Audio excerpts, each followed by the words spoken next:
welcome everybody. It's time once again for the next chapter with Charlie Hedges as he explores turning the page on his life and yours. Hey, Charlie. Hey, Paul. You know, there's been a character trait that has been looming large, as they say, in my life for the past year or so, and that is patience, the value of patience, and I view it as a major theme of my life, and I want to talk about it with my friend today, Terry Hershey. And in the early days of COVID, when masking was new and mandates were just beginning, it was Terry who told me, Charles, you know how Terry talks, and he says, I've heard it said with all this mandate stuff that hell hath no fury like an inconvenienced American. I find it a hilarious comment because it is hilariously true, and I think it's all about our inability to be patient with people, with our lives, with outcomes, with changes. So rather than explain all that, I think I want to get right into the conversation with Hirsch. So let's do it. Yo, Hirsch, good to have you back on the show. Charles, I was writing that down because I don't ever remember what I say to you, so that was good. You don't remember that comment? You don't remember where you... Now. Yeah, I do now, and I was laughing when you read it because I said, that is so true. That is 100% true. Isn't it? We are... Yeah. Okay, let's add this to it because here's part of the thing is one of the fuels for that sort of impatience is our addiction to sort of individualism. There's like a disconnect from community. So that's an interesting observation. It is. It actually is a disconnect from what'd you call it? Community. Connectedness of any. In other words, there was not a. If my first response is not how are we going to process or go through this, but how does this affect me personally, I can see how there's going to be a lot of reactive sort of issues. Impatience would be, to me, reactive rather than responsive. But yeah, I think it. And as I've thought about it, because I've been thinking deeply about patience for about a year now, and it certainly is reactive, but it's also sort of embedded. It's an embedded code within our genetic makeup, our American genetic makeup, that we are not patient people. We are in a hurry to get what we want when we want it. And like for instance, we were in Uganda, and one of our guests that was traveling with us, visiting Uganda, tried her hairdryer in a third world electric socket. Well, fortunately, she didn't blow up the hotel. She just blew up her hairdryer. But you know what was really nice, Terry? The typical American response would be, oh, my hairdryer, how can I go without mine? And she just said, I'm in a third world country. Oh, well, what's the big deal? And I admired that attitude, over something as small as a hairdryer. But, there are people that could be an issue. That could be a serious issue. Mm-hmm. Not having the right kind of hairdryer, but that is we call them over there a first world problem. Yeah, a lot of it has to do with I don't know if you mentioned the word value early on in what you were saying, but it's about where we tether what we value. In other words, where do we park what we value? And a lot of sometimes we don't even stop to ask those kinds of questions. What really matters, and what kind of questions matter, and asking those things. Our first reaction is simply just, I get that. I see that all the time in travel, the first world problem stuff. Yeah, well, just travel, that's just in itself the inconvenience of travel nowadays, that is. Yeah, but the whole point is that the anger comes from, why am I supposed to be inconvenienced? It's almost as if it's a personal attack. You know, if your luggage is lost, it's almost as if it's personal. Do you remember that? Oh, I got off a plane, because you know how it is when you hear instantly people off the plane, they're on their phone, even before they're off the plane. And we were late, I don't know, 40 minutes, whatever. And the guy is saying on the phone, this is an effing, you ready for this? Disaster. This is an effing disaster. Right away, you know, there's a little bit of... And so I'm near him, and I said, wow, you mean like the Sudan? I mean, what kind of disaster are we talking about here? But to your point is, it's become so internalized, we don't even think about the fact that we should just pause about that. Just wait a minute. Time out. Yeah, is it, you know, there's this combination of the influence of the ego that, like it or not, we still continue to live like we're the most important person in the world. And that there are certain things in our culture that we expect to go our way. Do you think that has anything to do with, as much as I don't look at myself as an entitled person, but that is an entitled state to be thinking such a way as that? That everything has to go my way? Yeah. Well, entitled in the sense that if I see the world that way, I'm already determining what my way is supposed to look like. In other words, I'm already determining the way the world should act and respond to me. I'm already determining that. So the answer is, of course, that's entitled. You know, I have found, when I talk about patience, and when I talk to people about patience, they quickly go to patience with people that we're impatient with, that we're impatient with their attitude, with the way they talk or act, or the way they respond. But, you know, patience is so much broader than just a response or a reaction from another person. There is patience in the work we do. You know, we're impatient about knowing, for instance, our purpose in life. Well, you know, maybe it's going to take 20 years or 30 years on this planet before you're going to figure out what your purpose is. That it takes a lot of experimentation and a lot of value seeking and self-reflection. And we are not patient for those things. You know, we think that all of this is due us. And well, there's and to me, the core for me, because in terms of what I write about, because my response to someone like that is, I need to know what my purpose is, and my question is, okay, and then what? I mean, okay, why? Because I don't really believe that's going to solve anything. We talked about, that was way back in the day. We talked about what God's will, I was a conservative Christian church thing, what God's will was. And so you couldn't really live your life until you found God's will. And do you remember that? Do you remember that book in the 80s?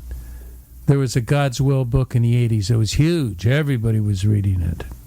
Yeah, and so, but then we also believed that once you found, quote, God's will, which basically had to do with what kind of job you had and who you married, et cetera.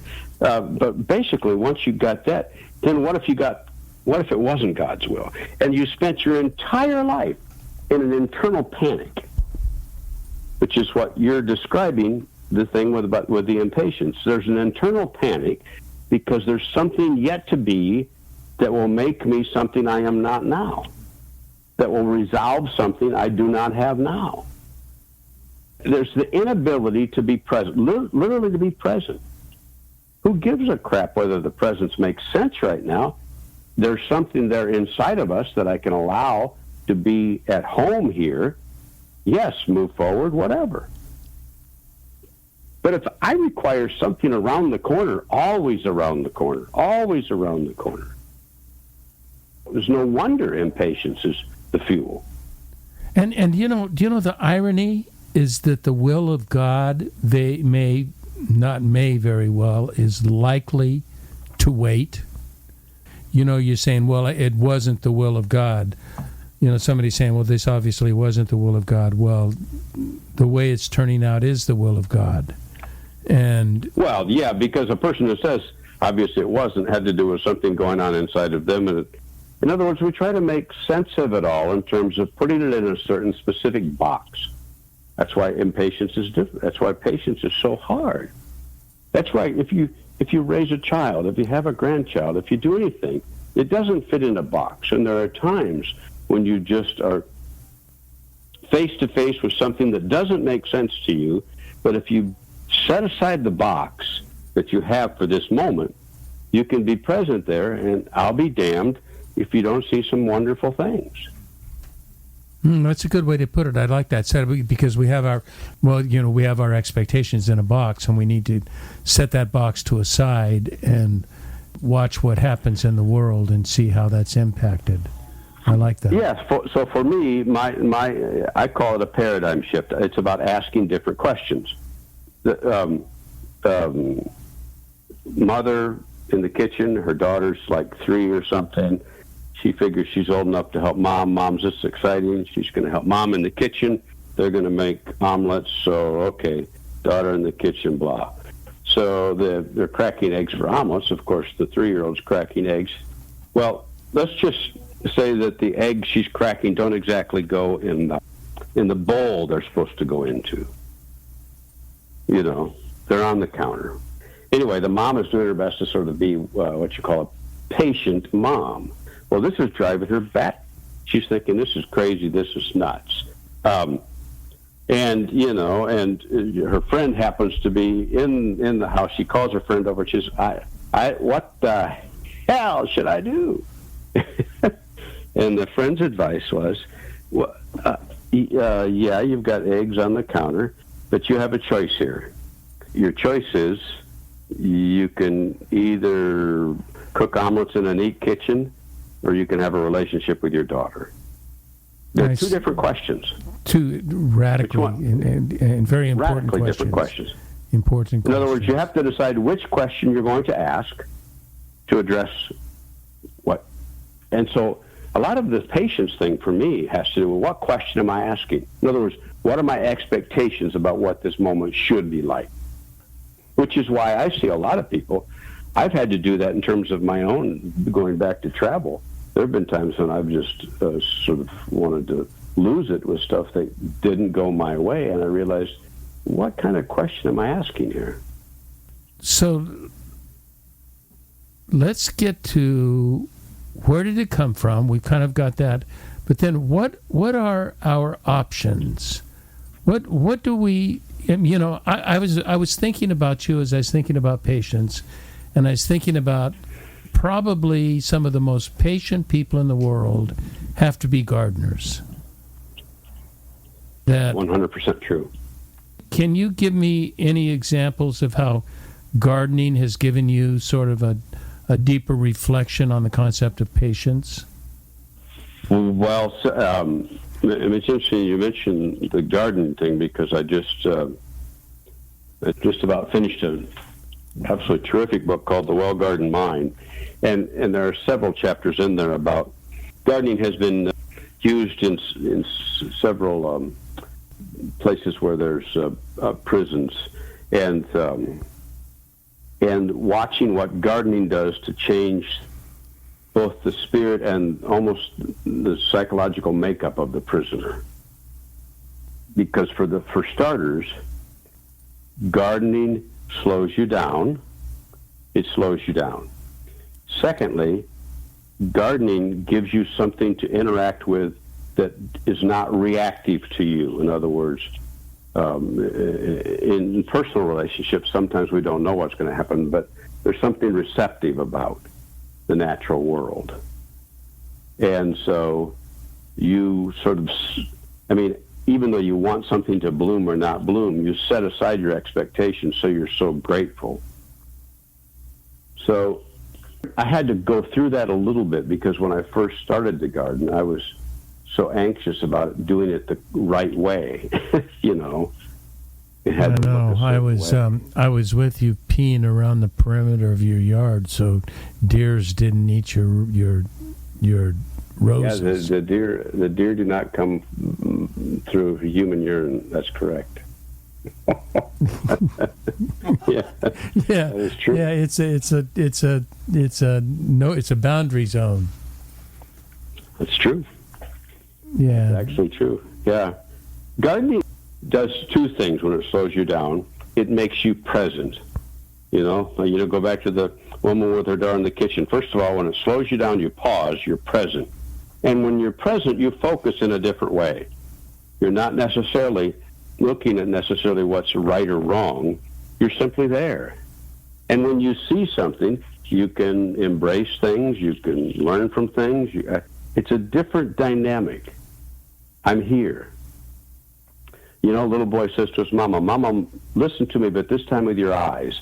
That's gardening. It oddly reminds me a little bit about when I'm coaching people. And sport, this is perfect. Yeah, go for this, because this is perfect for sports. Oh, I was talking about executive coaching, but we could make it apply to sports. Oh, that kind of thing. Yeah. It's very easy to think that once you say something once, your coachee understands it and is going to implement your suggestions or guidance. But when you're talking about something like patience, you're talking about something about a lifetime conglomeration of experiences that we want things to happen, and we expect things to happen, and I think it's a very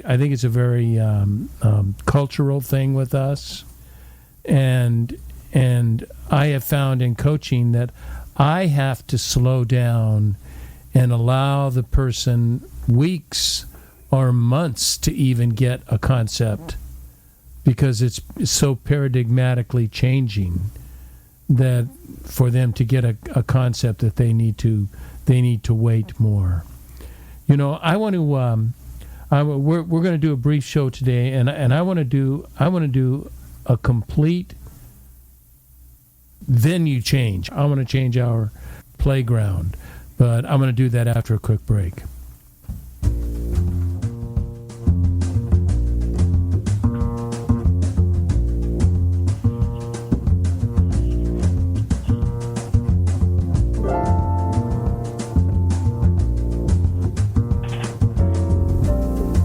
Hi there, you're listening to Charlie Hedges in the Next Chapter with Charlie, and I'm here with my good friend Terry Hershey, and we are talking about the superpower of patience, and that we are a very impatient society, that we don't like to wait, we don't like to be forced to go out of our way, we want what we want now. We despise waiting for a response or an action from someone else. We email them. How come they haven't emailed me back in an hour? And if it's 2 days, God forbid, or lost luggage, you know what else I was thinking, Terry, as I was listening, things that we're impatient about. Listening. We're impatient listeners because we want our position known more than we want to grasp position of the other person. But I want to switch context, and the context that I want to switch to is I want to go to a biblical concept, and I want to go. I read this in a little journey kind of book inspirational book that I read. And the author talked about the slow work of God, and as you read the Bible, you realize God is in no hurry. I mean, look at Israel. Israel, when they went with Joseph and they went to Egypt from Israel, from Judah, they went to Egypt and formed a giant nation. It was 400 years that before God intervened. So you've got to be thinking this is a very patient God. And when we look at the New Testament promises that are in Jeremiah the New Covenant promises that are in Jeremiah and Ezekiel that speak of the Christ, those were going to happen, 1,000 years later. And that there is this slow work of God. And I have this feeling, tell me what you think. The church is in decline with youth today. And I wonder if some of this and the impatience of our youth and, our youth that are so tech savvy and so instant information, you want information, you can Google anything, get any information you want, have everything right at the tip of your hands. But faith traditions are not fast traditions. Faith traditions are slow work, and they go through the doldrums and they go through the difficult areas. Do you have any thoughts on that?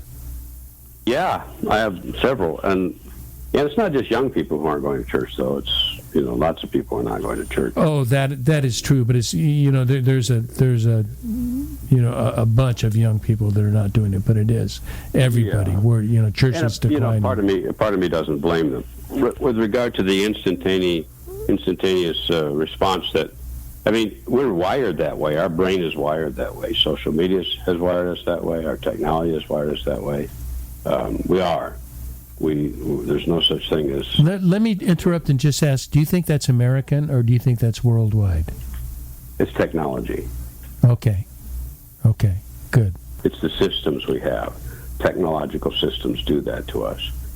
Now, I don't know enough about some other cultures. I know one thing that is American is that we don't put our phones down. We don't leave it somewhere when we have dinner. I know. So there's something about that in and of itself means we're not really there. We're not focused. I was talking. I had a woman on the show. I can't remember how long ago, maybe a month ago, and she said with her international travel, the one thing that she looked at that Americans are always in a hurry. I mean, you think of when you go to a restaurant in Europe, if you don't ask for your bill, you're going to be sitting there till closing time. Correct. That table is yours until you close. I've told the story on the show before where I was I was sitting on a terrace writing my journals and drinking sparkling water and espresso.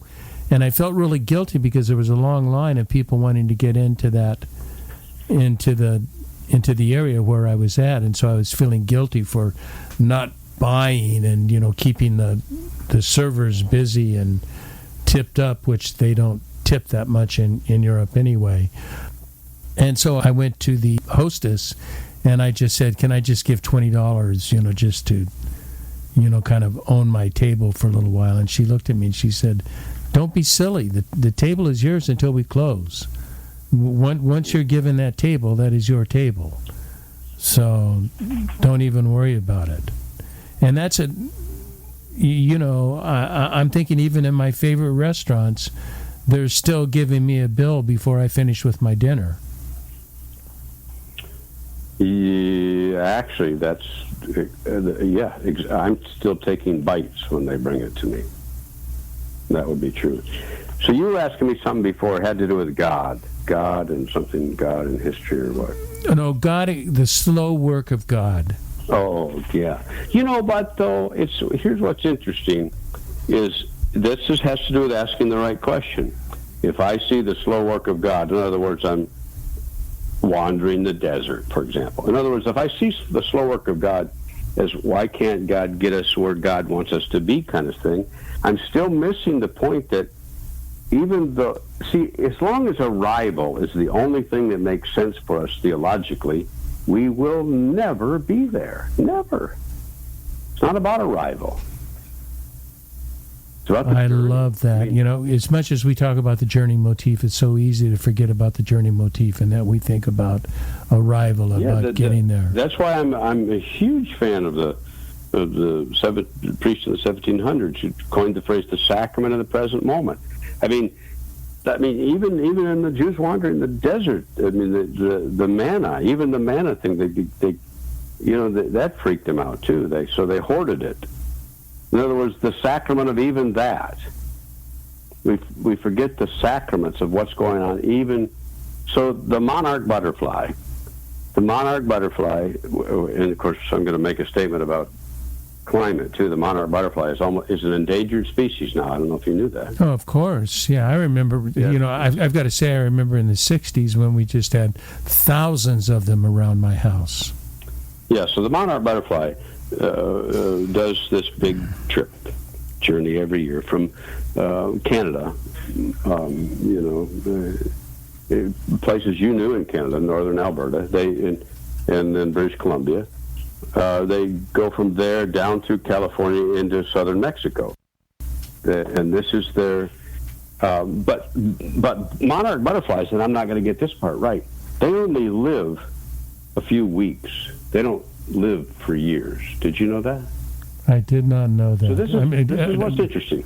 The monarch butterfly, when they do that, what's that called? That journey? Metamorphosis. That journey they do, yeah. Metamorphosis from cocoon. The ones that leave Canada are not the ones that arrive in Mexico. And it's not the second generation either, it's the third generation. The point is, they're all part of the journey, even though two of the generations never made it to where they were, quote, supposed to be.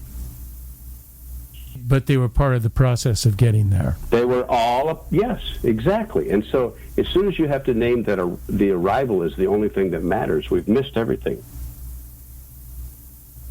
Yeah, there's something else going on. Migration, the word came to me. Yeah. Yeah, something else is going on that's in the moment. I have an example I want to use. I'm gonna quote Bible to you in Matthew chapter 11. John the Baptist is in prison, and he's seeing the things that Jesus does, and he's beginning to question, was he right about Jesus? Is Jesus the Messiah? So he sends his disciples, and this is my interpretation of the conversation, is that John sends his disciples to ask Jesus, are you the expected one, or should we expect another? Because John likely was looking at some sort of political relief, and that Jesus was going, the Messiah was going to take us out of the rule of the Romans and get us into the rule of God. And Jesus quoted Isaiah and said the blind see and the deaf talk and the lame are healed. And the gospel is proclaimed to the poor, which is interesting. But Jesus, in essence, talked to John and said, John, I am the expected one. I just did not come the expected way. And I think that's what we're facing today in the church. I think that there's so many people, so many young people have been taught this prosperity gospel, and it's God who answers all our prayers. All we have to do is pray, and we're going to be the next greatest and the next latest and greatest. And that is not God's expected way. God's expected way is developing love and patience and kindness and compassion. And those things are going on constantly. They're always had, but we're not looking for them. Well, those are not the expected way. Yeah, now we're back to the mom in the kitchen. Do you want a tidy kitchen, or do you want relationships? How do we explain to people that God is not the genie, is not the one who's going to just take whatever troubles I'm going through today and dismiss those? Now, God does, but oftentimes God does not. How do you explain that to people? I don't. Well, I mean, no. That's just. I like that. I mean, whether you reframe it in terms of God being love or God being sanctuary and safety, the point is that in that kind of relationship, the invitation is for me to be at home in my own skin. Literally wholehearted and at home in my own skin. So the first thing for that shift to happen to me in terms of my theology is I had to give up believing in a creedal God, which means I had to let down a lot of the boxes I had for what God was supposed to be and what God was supposed to do. And assume. I love that, but what do you assume when you let go of something? What do you take on? I take on the invitation. If grace is real, I take on the invitation of the sacrament of the present moment, that it's okay to be alive and well and here and now. And if I'm alive and well and here and now, so are you, and so are the people that are in the circle that I'm around and the community I live in. So that means the connection there makes more sense than where I'm supposed to be. So I'm thinking about this, and I'm thinking of the not expected way. I'm hung up on this not expected way thing, and that a lot of times we're expecting very tangible, I'm going to get this job, I'm going to get this house, I'm going to get this wife, I'm going to get healed from this disease, all of these, rather than the character and the internal compositional changes that are happening every day, regularly, and you can count them. And actually, if you created some, I'm sure you could probably weigh them and measure them if you wanted. But there is something so much else going on in our expectations and our patience with the activity of the divine in our life. Yes. And it sounds like you're waiting for an and. No, I'm waiting for and. and I don't have an and.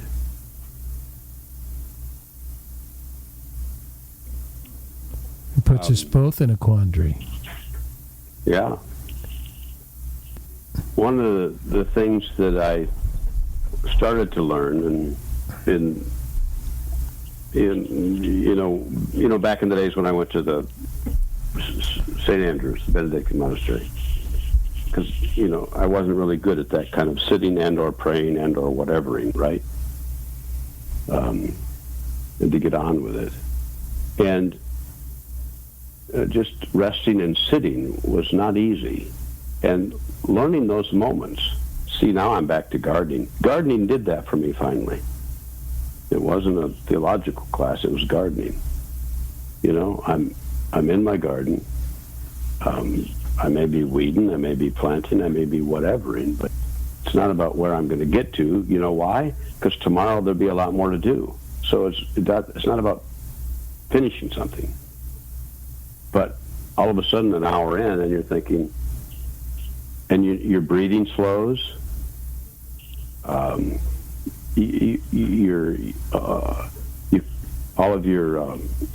You can see and hear things that you weren't before. You're very present, and so you're awake. You're attentive, and in a good way. As a human, that means I would then if I take that same thing into relationships or with people, then I'm awake and attentive to people around me too. That would be the carryover. Yeah, I like those two words, awake and attentive. I think that's and attentive to the circumstances, not to my personal needs. If I'm awake and attentive to my personal needs, then I'm going to miss a lot of what's going on out there. Yeah, and I mean, if you're only attentive to your personal needs, obviously there's something going on, right? That's back to the entitlement expectations. Yeah. Now we're back to your very first introduction. Yes. So, guru teacher, what I'm going to ask you something that I know you're very uncomfortable with. What are steps? What are actions? What are things we can do? First of all, is to make a lot of it is conscious choice. It's like Viktor Frankl say, we can't control the outcomes of life, but we can control our attitude about it. And what we're talking about is in patience, and with patience, we are talking about controlling our attitude and controlling our expectations. Mm-hmm. And it's a series of questions that I would ask anyone. So you come to me with any number of those things, and my questions are this: tell me where you can sit still. I don't care for 10 minutes. I don't care for 5 minutes. How about 2? Tell me where you can sit still. Tell me where you can breathe. Tell me where you can pause. Tell me what you saw this week that did your heart good, that made you glad, that made you stop what you were doing so you could be glad in the moment. Tell me what allowed you to hit that emotional pause button. Now, what does it take to pay attention to those things? See, for me, it's about giving myself the permission. It's not about adding something to my life. It's something that's already there. It's about giving myself the permission. Yeah, and I think people can tend to think, because it's easy to think that time to slow down and think, reflect, contemplate is taking valuable productivity time away from me. Yeah, yeah. Plus, while you're pausing, you're thinking, "Am I doing this right?" Oh, gosh. Think about, I've been meditating now for 4 years, and I still meditate with the monkey mind. My mind is all over the damn where. I'm not going to pretend to say I'm in some zen state. That, you know that old story, don't you? This is centuries ago. The young monk doing his meditation, prayers, goes to whatever the head monk is, and says, "I suck at this. I think I'm impaired." Use that language. Yeah, I don't know how to do this. It's obvious. What do you mean you don't know how to do this? Because obviously when you're doing this meditation prayer thing with God, I'm supposed to be in the presence of God, but where I sit, there's flies everywhere. It's just awful, and all. I mean, the entire 1 hour of my prayer is flies. So obviously, what have I done wrong? What do I need to learn, etc. See, we're back to the questions we ask. And the senior monk laughed, of course, and said, and so you're spending the whole time shooing the flies away? Yes. Because you don't believe the flies need God too? In other words, why is that? Yeah, it's an inconvenience. Of course it's now we're back to the impatience thing. Inconvenience, yes. Does that mean that we can't be present? We can still be present. Yes, we can laugh. Yes, it's not fun. But this is where I am. Do you remember 3 years ago when we were doing, or 30 years ago, when we were doing singles events? And I believe we were in Florida. I believe it was in Florida, and we had a guest speaker. I believe her name was Susan Muto. Do you remember her? She was from Duquesne. Oh, wow. And she was a mystic at the time, and we had no idea what mysticism was at the time. And wow. She baffled most everybody, and there was a handful of us that really sort of globbed onto what she said. And she was talking about dining in Spain and with all the flies, and she said, you come to a point where you have to make a decision. You're either going to spend your time batting away the flies and not enjoying your meal, or just forgetting the flies, letting them have their way, and just eat your meal. That's great. That's really great. But just ignore them, let them go, and I think that has so much to do with our unexpected way, that God comes in unexpected ways, life comes in unexpected ways, and the more we are open to accept our lot, the happier we're going to be. Yes, and so if someone comes to me with an issue with impatience, I tell them the goal is not for you to become patient. The goal is for you to be grateful in now, and that'll take care of the patience problem. Grateful as you, I think it's required that you ponder, those sacred moments, that you can't be grateful without pondering those moments, that there are good moments in there. Well, you can't be grateful unless you stop. You got to stop. Yeah. Boom. Yeah. Somebody wrote a book called Pause that talks about that. Man, you should use that as an advertisement for your Okay, man. This was kind of a rambling discussion. The guests don't know that I had another guest scheduled for today who backed out at the last minute, and you so graciously accepted filling in. I really appreciate that. Thank you, Terry. That's very kind for you to do that at the last minute. Always good. And it was good. We saw each other last week, and it was good to see each other in Palos Verdes. It was very good, yeah. Yeah, I got to attend part of your seminar. Yeah. And I learned all about portals and into your sacred space. Yeah. That was fun. It was very good. Okay, my friend. I will talk at you. All right. Thanks, Charles. Thanks, Hersh. Well, that's all for today, everybody. This is Charlie Hedges signing off. Bye for now.